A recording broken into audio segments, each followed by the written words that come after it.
ஜராஜன்ம விநாசாய தேக சுத்திகராய்ச்ச திகம்பர தயாமூர்த்தி தத்தாத்ரேய நமோஸ்துதே. அன்பான யூடியூப் நேயர்களுக்கு என்னுடைய அன்பு கலந்த பணிவான வணக்கத்தை தெரிவித்துக் கொள்கிறேன்.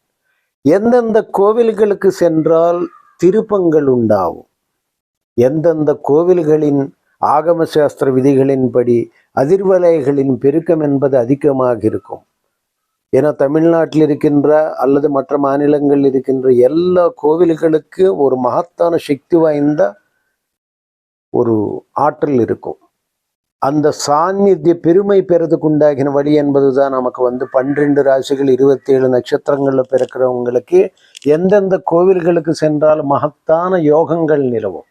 காரணம் என்றால் ஐஸ்வர்யம் எளிதாக பெறக்கூடிய நிலை என்பது அந்த கோவில்களின் அற்புதமான அந்த ஆற்றல் தான் இருக்கிறது என்றது நம்ம நன்றாக உணரக்கூடிய விஷயம். அந்த வகையில் திருப்பங்கள் நிறைந்த ஒரு சன்னிதானமாக திருப்பதி சென்று திருமலை சென்று எனக்கு மகத்தான திருப்பங்கள் ஏற்பட்டிருக்குது என்றது இந்த உலகறிந்த உண்மை. அந்த வகையில் திருச்செந்தூர், அந்த வகையில் திருத்தணி, பழனி, இது போன்ற ஏராளமான கோவில்களில் ஆற்றல் மிக்க ஒரு பேரொளி இருக்கிறது. அந்த சன்னிதானத்தை நாம் தொடரும்போது, என ஒவ்வொரு மனிதனுடைய யோக நிலைகள் கொண்டலினி சொல்லப்படக்கூடிய அந்த குண்டலினி சக்தியினுடைய யோகங்கள், முன்ஜென்ம வினைகள், முன்ஜென்ம தோஷங்கள், திருக்காளஹஸ்தி செல்லும் போது காலசர்ப்ப தோஷத்தினுடைய தாக்கங்கள் குறையும், நாகதோஷங்கள் குறையும். இது போன்ற ஏராளமான பொக்கிஷமான விஷயங்கள் ஏராளம் உண்டு. அந்த வகையில பல கோவில்களை பற்றி நாம் பேசி வந்திருக்கிறோம். நிறைய பேர் கோவில்களை பற்றி நீங்கள் தொடர்ந்து பேசுங்க சுவாமின்னு சொல்லிக்கிட்டே இருந்தீங்க. எனக்கும் டைம் இல்லாத காரணத்தினால பேசாமல் சில கோவில்களை பற்றி பேசிட்டு விட்டுட்டோம். இந்த பதிவில் நம்ம மிக முக்கியமான ஒரு சக்தி வாய்ந்த திருப்பு முனைகள் நிறைந்த ஒரு அற்புதமான கோட்டீஸ்வர யோகம் அல்லது ஒரு திடீர்னு ஒரு யோக நிலைகள் உருவாக்கக்கூடிய திருப்பங்கள் நிறைந்த திருச்செந்தூர் என்று சொல்லக்கூடிய அற்புதமான 6 படை வீடுகள் ஒன்றாகிய 2ஆம் வீடாக கருதப்படக்கூடிய திருச்செந்தூர் பெருமைகளை பற்றி இந்த பதிவில் நாம் அலசுவோம்.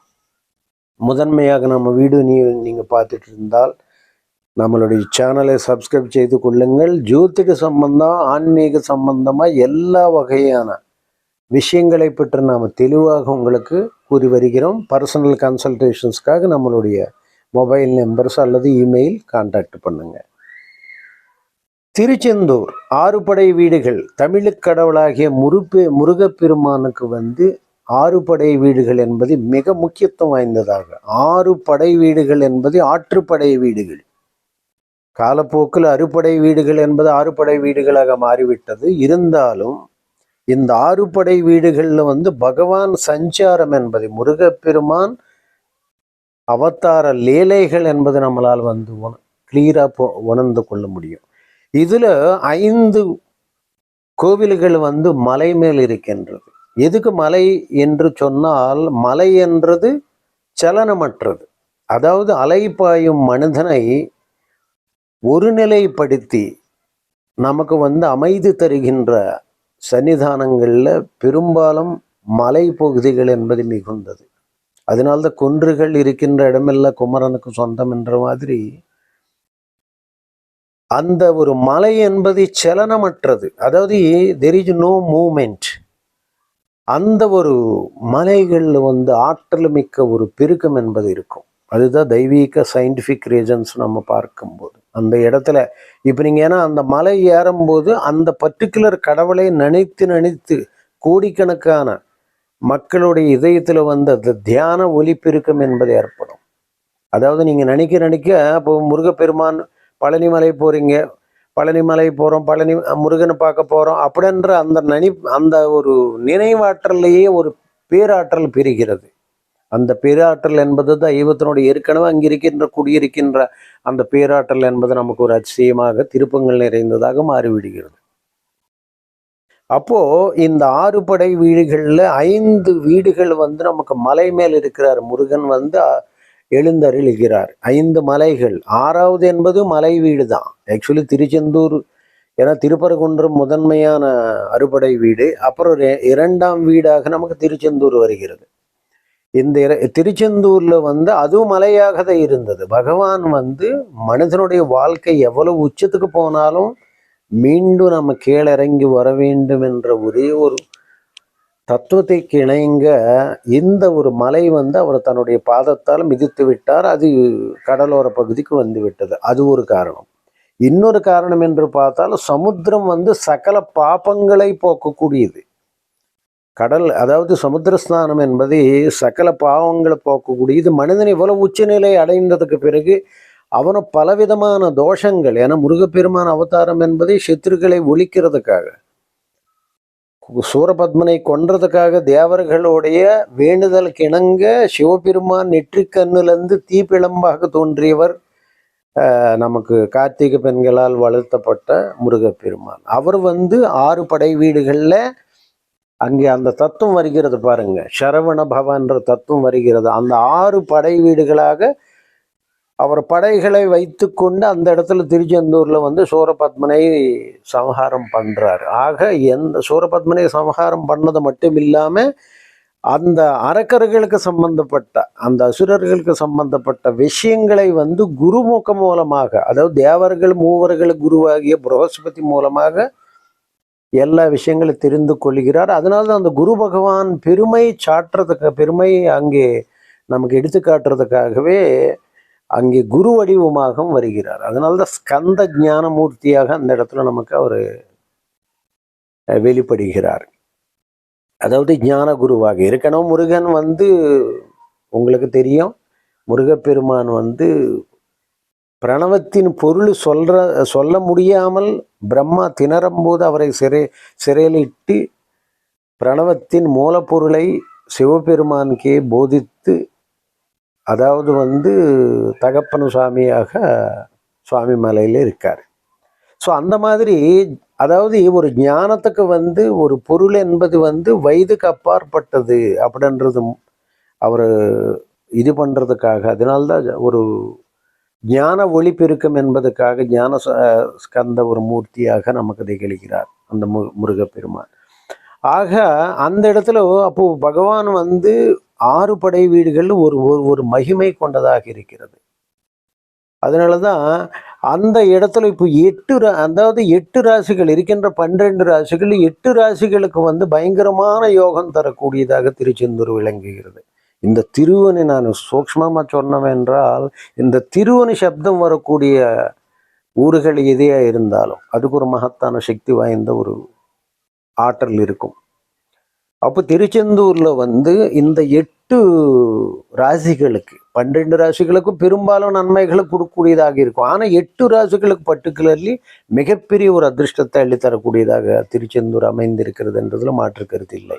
காரணம் என்றால் முருகப்பெருமான் அவதரித்த நட்சத்திரம் என்பது விசாகம். விசாகம் என்பது 2 ராசிகள் இருக்கிறது. நமக்கு துலாம் ராசி என்பது, துலாம் ராசியில் 3 பாதங்கள் இருக்குது. 4ஆம் பாதம் வந்து விருச்சிகத்தில் இருக்குது. அது குரு பகவானுடைய நட்சத்திரம். அந்த பெருமையை அவர் வெளிப்படுத்துவதற்காக தான் விசாக நட்சத்திரத்தை தேர்ந்தெடுத்தார் என்றது ஒரு புராண வரலாறு.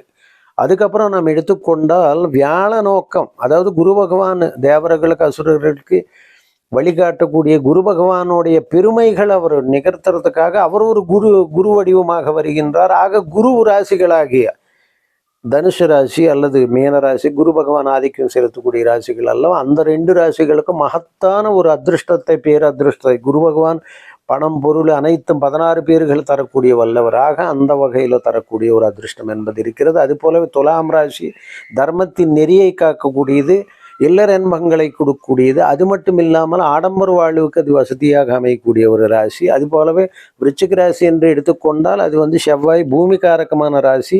பூமி சம்பந்தமான விஷயங்கள், வழக்குகள், வாஜ்யங்களை வெற்றி பெறதுக்கு உண்டாகின வழி என்பது அந்த வகையில் நமக்கு விருச்சிக ராசிக்கு ஏற்படுகிறது. கிருத்திகை என்றால் நமக்கு தெரியும் முருகப்பெருமானுக்கு உகந்த ஒரு அற்புதமான இது.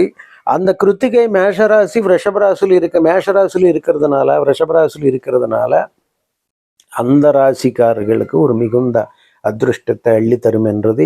விருச்சிக ராசி அதாவது மிதுன ராசி அன்பர்களுக்கு 6ஆம் இடமாக விருச்சிகம் வரதுனால சித்ரு ரோக ருணங்கள் எல்லாத்தையும் விட மனிதனுக்கு வந்து கனிதிருஷ்டி என்பது மிக கொடுமையானது. ஏன்னா இப்போ எல்லாம் உச்சநிலை அடைந்த ஒரு மனிதன் வந்து பல தோஷங்கள் இருக்கும்போது, பல பாவங்கள் அவனை வந்து சூழும்போது, அவர் ஒரு சமுத்திரஸ்தானம் பண்ணி அங்கே பகவானை வேண்டிக் கொள்வது என்பது ஒரு சிறந்தான ஒரு உதாரணம். அந்த வகையில் திருச்செந்தூர் நமக்கு அமைந்திருக்கிறது. அவர் வந்து அங்கே பகவான் வந்து அந்த இடத்துல இருந்து கொண்டு, நீ என்னதான் உச்சநிலைக்கு சென்றாலும் சரி, மனிதனாக பிறந்ததுக்கப்புறம் நீங்கள் மறுபடியும் அங்கே ஆண்டிய கோலத்தில் வந்து நிற்கணுமென்றது ஒரு தத்துவத்தை உள்வாங்கிய ஒரு அற்புதமான கணக்காக அங்கே சமுத்திரத்தை அவர் வந்து பார்க்கின்ற இடத்துல சமுத்திரஸ்தானம் பண்ணி உடனடியாக பகவான் சேவிக்கக்கூடிய ஒரு நிலை என்பது அங்கே ஏற்படுகின்றது. அந்த வகையில் ஒரு அதிருஷ்டமான நிலை என்பது ஏற்படுகின்றது. மிதுன ராசி நம்மளுக்கு 6ஆம் இடத்துல வந்து வழக்கு வாஜ்யங்கள் கோர்ட்டு பிரச்சனைகள்லேருந்து நிவிருத்தி ஆகிறதுக்கு உண்டாகின ஒரு அற்புதமான வழி என்பது ஏற்படுகிறது. அது மட்டும் இல்லாமல் நமக்கு வந்து வேறு அதிருஷ்டம் ரிஷபராசி நம்மளுக்கு மெயினாக கிருத்திகை 3 பாதங்கள் அந்த இடத்துல இருக்கிறதுனால ரிஷபராசி இல்லற போகங்கள், அனைத்து வகையான வண்டி வாகனங்கள், நினைச்ச வாழ்க்கை எல்லாம் பெறதுக்கு உண்டாகின ஒரு அற்புதமான வழி என்பது அங்கே நமக்கு ஏற்படுகிறது. ஆக மொத்தம் நமக்கு வந்து மேஷராசி, ரிஷபராசி குருவோட நட்சத்திரங்களை முழுமையாக வாங்கி, அதாவது விஷாகம் ஆகட்டும் அல்லது புனர்பூசம்னு சொல்லக்கூடிய நமக்கு குரு பகவான், ஏன்னா உச்சத்தில் குரு பகவான் கடகராசியில் 4ஆம் பாதத்தில் இருக்கிறாரு. 3 பாதங்கள் வந்து நமக்கு மிதுனத்தில் இருக்கிறது. ஆக மிதுன ராசிக்கும் குரு பகவானுடைய அருள் என்பது அவசியம் தேவைப்படுகின்றது. ஆக குரு பகவான் வடிவமாக திருச்செந்தூர் சுப்பிரமணிய சுவாமி அங்கிருக்கின்ற காரணத்தினால் செந்தில்நாதன் வந்து நமக்கு அருளை பாரிக்கின்றார். அந்த வகையில் மிதுன ராசி, கடக ராசி, மேஷராசி, ரிஷபராசி மற்றும் இல்லாமல் துலாம் ராசி, விருச்சிக ராசி, மீன ராசி அண்டு தனுசு ராசி, இந்த 8 ராசிகளுக்கு ஒரு அற்புதமான ராஜயோகம் தரும். அந்தந்த வகையில் முருகப்பெருமான் தரக்கூடிய திருச்செந்தூர் சன்னிதானம் பொறுத்தவரை சாநித்திய மகிமை பெற்றவர்கள் இந்த 8 ராசியில் பிறந்தவர்களுக்கு மிகப்பெரிய யோக நிலைகள் என்பது உண்டாகும்.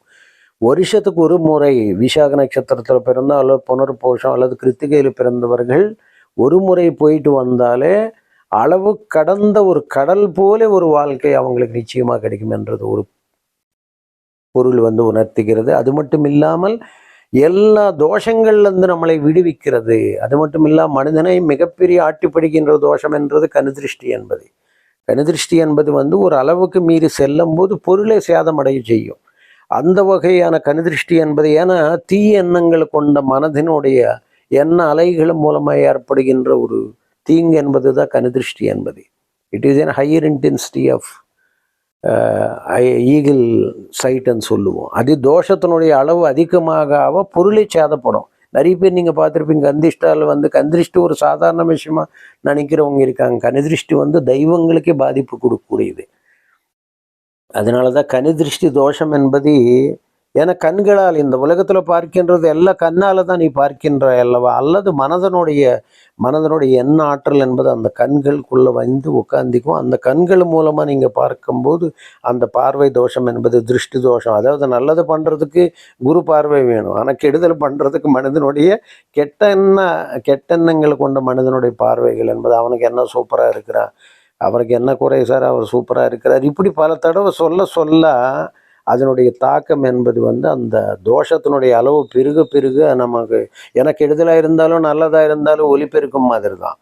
அது வந்து ஒளிபெருக்கமாக இருக்க வேண்டுமே தவிர ஒளிபெருக்கமாக இருக்கக்கூடாது. ஒளிபெருக்கமாக இருக்கும்போது அந்த சவுண்டினுடைய இது வந்து எஃபெக்ட் பண்ணும். ஒளிபெருக்கம் என்பது வந்து அதாவது ஒரு ஒரு தேஜஸ் வச்சஸை கொடுக்கும். ஆக தெய்வத்துக்கு சம்பந்தப்பட்டது அந்த ஒளி. அதனால தான் திருவிழியன்னு நாம் சொல்கிறோம். பகவானை பார்க்கும்போது அவருடைய பார்வை, அந்த பார்வை நம்ம மேலே பட்டாவே போதும். அந்த தீபாராதனை சமயத்தில் பகவானை நம்ம வேண்டிக் கொள்ளும்போது அந்த பகவானுடைய பார்வை என்பதை பிரார்த்தனை செய்யும்போது நமக்கு அவருடைய பார்வை என்பது நம்ம மேல் விழுகிறது. அந்த திருப்பார்வை என்பது திருப்பங்கள் நிறைந்ததாக அமைகிறது. ஆக திருச்செந்தூர் சன்னிதானத்தை நோக்கி நீங்கள் செல்லும்போது மகத்தான எதிர்பாராத அதிருஷ்டங்கள் உங்களுக்கு தேடி வரும். குடும்பத்தில் சண்டை சச்சரவுகள் நீங்கிவிடும். எல்லாத்தையும் விட அருள்மலை பாலிக்கும் அந்த தமிழ் கடவுளின் கடக்கன் பார்வையிலும் நீங்கள் ஐஸ்வர்யங்களை எளிதாக பெறக்கூடிய ஒரு அதிருஷ்டமான நிலை என்பது நிச்சயமாக பெறுவீர்கள். அந்த 8 ராசிகளும் முடிந்த அளவுக்கு திருச்செந்தூர் சென்று சமுத்திரஸ்தானம் பண்ணி சுப்பிரமணிய சுவாமியை நம்ம வணங்கி செந்தில்நாதனை வணங்கி நீங்கள் வரும்போது செம்மையான வாழ்க்கை, உங்களுக்கு அதிருஷ்டமான நிலைகள் என்பது எல்லா வகையான 16 பேர்களை எளிதாக பெறக்கூடிய நிலைகள், அதுதான் மலை நம்ம சொல்லுகின்ற நிலை என்பது உயர்வான ஒரு அற்புதமான உச்சபட்சமான வாழ்க்கை உங்களுக்கு நிச்சயமாக பகவான் தருவதில் மாற்று கருத்தில்லை. அடுத்து இன்னொரு கோவில் மகிமையிலும் நம்ம பார்க்கலாம். சர்வே ஜனா சுகினோ பவந்து, சுகி பவ.